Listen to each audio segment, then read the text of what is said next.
So hello, what's up mga ka-J-Vlog? Welcome ulit for another video. And for today's video, ayan, review natin itong isang napakalupit at sobrang mura na smartphone ni Oppo, which is the Oppo A60. So tara, simulan natin.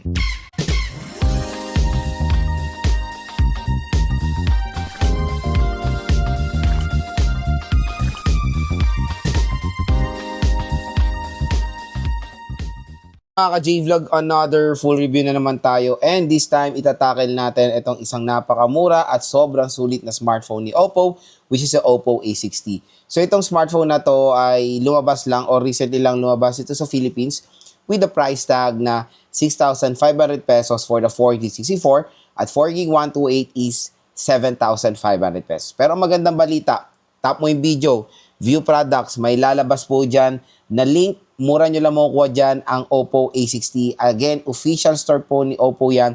Pwede nyo na lang ito makuha at a price na 4 to 5,000 pesos. So, di ba, napakamura lang pag bumili kayo sa ating product link at bumabagay na yung specification nitong smartphone na to sa kanyang sale price. Again, ang SRP nito, yan po yung possible price na pwede nyo makuha sa market or sa offline stores. Kaya parati kong pinupush na bumili sa online dahil napakamura lang mga idol. And again, official stores po yan ng mga brands na gusto nyo. And syempre, dito sa ating video, pinoprovide ko na yung official link para hindi na mahirapan ang mga consumers natin. So again, meron pang additional discount voucher yan bukod doon sa sale price niya sa online. Kaya dito na kayo bumili sa ating product link. Dito sa ating video, pag-uusapan natin yung aking final verdict dito sa Oppo A60. Kung sulit nga ba talaga siyang i-purchase ngayong 2026. So next mga ka-J-Vlog, gusto ko i-share sa inyo yung mga magandang features na itong smartphone na to at kung bakit maganda rin naman siya i-consider bilhin ngayong 2026. Unang-una yung display. Sa display, ang pinaka-advantage na itong smartphone na to is yung kanyang nits of brightness. Yung nits of brightness kasi nito is very identical din naman sa nits of brightness ng Oppo A6X. So, meron siyang 1100 nits of brightness. Napakataas mga ka-J-Vlog at perfect na perfect gamitin yan for outdoor. Kunyari, nagna-navigate kayo direct sunlight, no worries, magagamit nyo ng very good etong smartphone na to. Kumbaga, makikita nyo pa yung display ng smartphone nyo kahit na nasa direct sunlight. Yan yung isang napakagandang advantage na ito. At syempre, since mataas yung brightness niya, nakakatuwa siyang gamitin or nagbo-boost pa siya doon sa ganda ng quality ng display nito. Even though HD plus 720p resolution lang ito. So, yung screen niya is 6.75 inches, HD plus 720p with 120Hz screen refresh rate. At syempre, ito pa rin yung nagkukulang sa mga ibang smartphone today. Naka-punch hole display po itong Oppo A60 na bihira rin natin nakikita sa mga ibang smartphones ngayon. Next, yung kanyang processor. The processor is great. Nakapaglaro na ako dito ng mga few games like Mobile Legends, Genshin, COD, and even Honor of Kings. Sa Genshin Impact and WoW, hindi ko pa siya natatry gaano. Pero 685, it can handle naman. Pero hindi siya smooth or nag-frame drop siya from time to time. Expect nyo na yan. Pero in short, mas better yung processor nito compared dun sa kanyang predecessor na Oppo A3X or Oppo A5i na merong Qualcomm Snapdragon 6S Gen 1. Ito is the Qualcomm Snapdragon 685. Mas better, mas faster, mas snappier siya. And ano naman, based on my experience, yes, mas okay mag-navigate dito compare sa Oppo A3X and Oppo A5i na medyo sluggish siya. Dito, all goods naman siya even though 4GB of RAM lang siya. So yan, mga nagtatanong, Lods, ito bang 4GB of RAM and 64GB, okay pa po ba yung gamitin ngayon 2026? Yes, pero depende kung magkano nyo siya nakuha. Kung nakuha nyo to sa halagang 6.5, 7.5, 4GB of RAM is a big no-no mga idol. Pero kung makuha nyo siya ng 4 to 5,000 pesos, acceptable pa ang 4GB of RAM with this kind of price tag. Siyempre, una din ang inaano natin dyan, kung balance ba yung specifications niya for its price. Especially 64GB lang to. So sa 64GB niya, I know iba magiging skeptical ng 64GB, pero talaga, real talk, mas okay talaga 64GB for a price na 3,000 pesos. Ngayon, magiging balance na yung specifications nito. Kumbaga, doon sa 64GB niya, babawi na lang siya sa mga ibang specs dito sa Oppo A60 na mamaya tatalakayin pa natin yan. Pero again, kung konti lang naman ang difference for the 120GB, kunin nyo ng 128, mas better. Pero kung 64 GB lang naman, ang isang solusyon nyo dito, lagyan nyo to ng memory card or expandable storage para yon doon nyo ilalagay yung mga photos nyo, videos nyo, at hindi na magagalaw yung internal storage niya. Doon nyo lalagay yung mga applications. Kasi yung mga applications mo, hindi nyo po pwede transfer yan sa SD card nyo. The main problem lang dito, to be honest, is the operating system. Kasi hindi pa nila to in-update sa Android 16. For latest smartphone ngayon ni Oppo, ngayon 2026, dapat ginawa na nilang Android 16 mas better, di ba?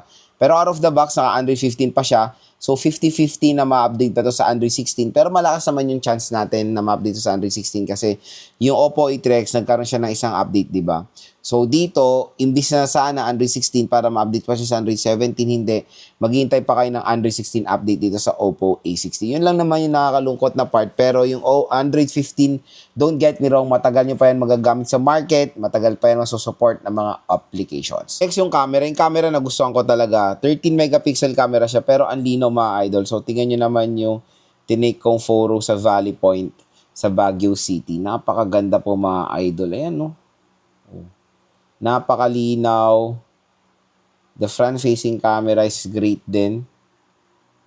So again, even though 13 megapixel lang ma-offer niya, kayang-kaya niya makipagsabayan sa mga 50 megapixel na rear camera ng mga ibang smartphones. Even the front-facing camera niya na 5 megapixel, malinaw din in fairness. Isa pang nagustuhan ko dito, yung kanyang ergonomics and design. Kasi sa kanyang form factor, hindi mo mafe-feel na 6,500 mAh battery capacity pala itong si Oppo A60 dahil magaan din naman siya at slim po itong smartphone na to. Ayan, no? All goods na all goods itong si Oppo A60. So, hindi kayo, kumbaga, ma-hassle gamitin itong smartphone na to, especially pag naglalaro kayo kasi magaan din naman si Oppo A60. At sobrang nagustuhan ko yung kanyang matte finish. Ayan, no? Matte finish siya overall. And nare-resemblance talaga sa akin dito yung very popular din na Realme 5. Tapos, yung battery nga nito, hindi ko pa nasabi, 6,500 mAh pa. 'Di ba? Yan yung isang pinakamalaking advantage ng Oppo A60 sa mga kalaban niya. Kasi usually iba is 5K, 6K, ito 6.5 na. Pero the main problem dito is 15 watt fast charging siya. Yan yung huge downgrade na ginawa nila sa Oppo A3X. Kasi Oppo A3X, very outstanding na yung charging rate noon, 45 watt fast charging rate. Ito, dinowngrade nila sa 15 watts. Kung itetero mo doon sa 6.5 mAh battery capacity neto, medyo nakakalungkot lang na 3 hours, baka mo full charge nyo itong smartphone na to. Pero yet again, the battery performance, superb naman, wala akong masabi. At perfect na perfect gamitin for consumers na gagamitin to sa work nila. At syempre, the water protection is great. IP64, water and dust resistant. So, no worries sa raindrops. No worries sa accidental spillage or accidental drop sa tubig kasi may protection siya sa mga ganyang scenario.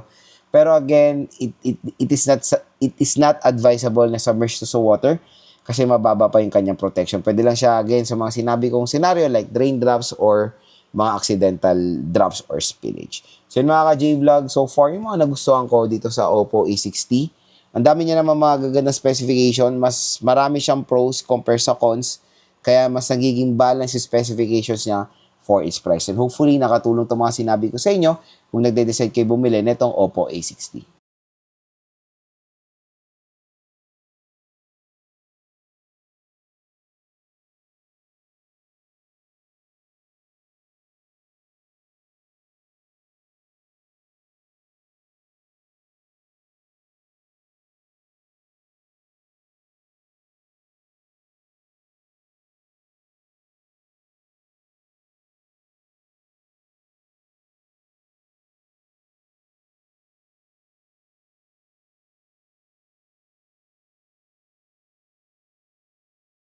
So, explore natin yung design at build quality nitong si Oppo A60.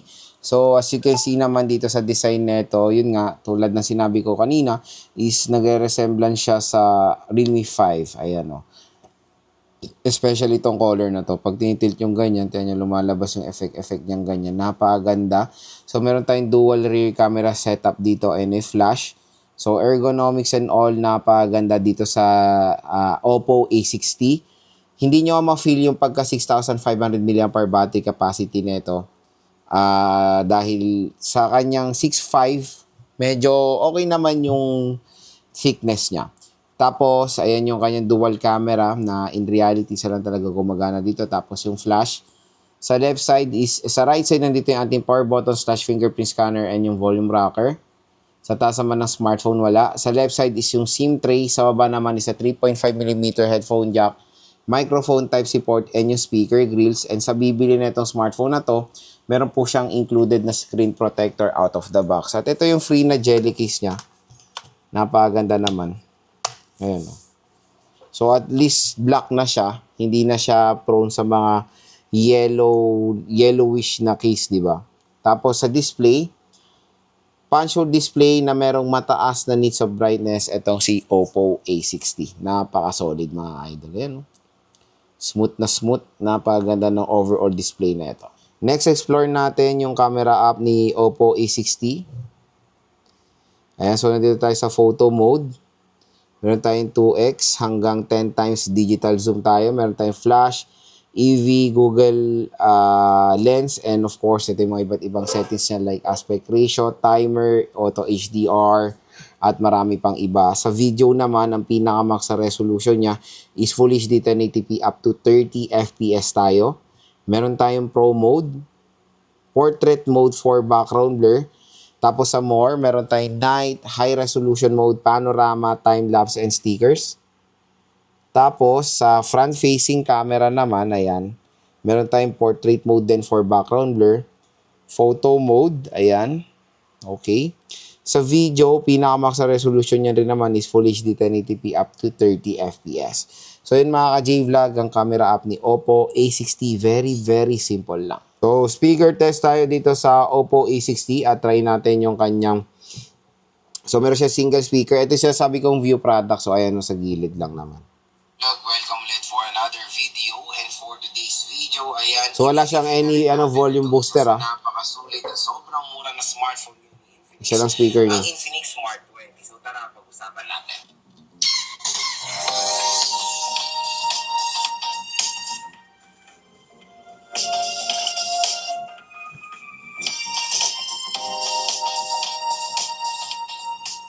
So yun mga ka-J-Vlog, for today's video, ayan, i-review natin itong Infinix Smart 20 at ang tanong magkano nga. So nakakatuwa naman sa Oppo A60 kahit na wala siyang volume booster. In fairness, malakas yung speaker neto. Pero syempre naglalak nga siya sa bass quality, kaya kung i-rate ko yung bass neto or yung overall speaker niya, one of the lowest and the highest for its price, ang score ko dito nasa 7 naman. So biometrics test tayo dito sa Oppo A60. Unahin natin yung kanyang fingerprint scanner. So, start tayo.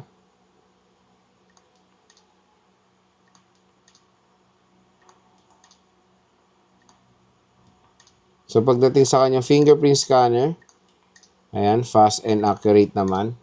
Next is face unlock.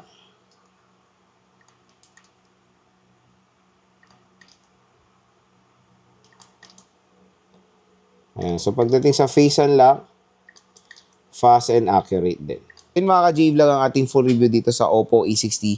Ang pinaka main question, Lods, sulit nga ba itong i-purchase ngayong 2026? The quick answer dyan is depende. Kung makuha nyo to sa kanyang SRP, definitely hindi.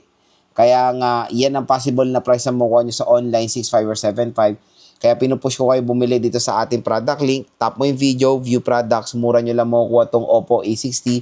Diyan mga ka-J-Vlog, possible pwede nyo ito makuha ng 4,000 to 5,000 pesos lang at meron pa kayong discount voucher. So, pag ganyang presyo, 4,000 to 5,000 pesos, definitely sulit din naman itong si Oppo A60. Then, ang dami niya rin naman mga magagandang specification na sulit sa around 4,000 to 5,000 pesos.